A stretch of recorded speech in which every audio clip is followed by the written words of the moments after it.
Now, this is my son before and after. Now, this is a milestone regression. My son, again, was walking, talking, cruising, using utensils, all of that. And in 1 week, this is what happened to him.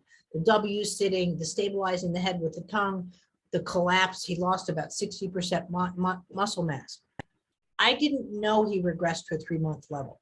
So again, one of the reasons why I'm passionate about people really understanding milestone, because in some cases they can be lost.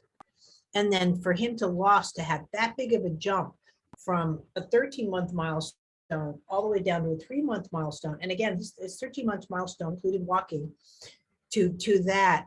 Now that pickup, he's heavy because of the infection, and that's why he's stabilizing his head with, he's lost speech, he lost his dimples.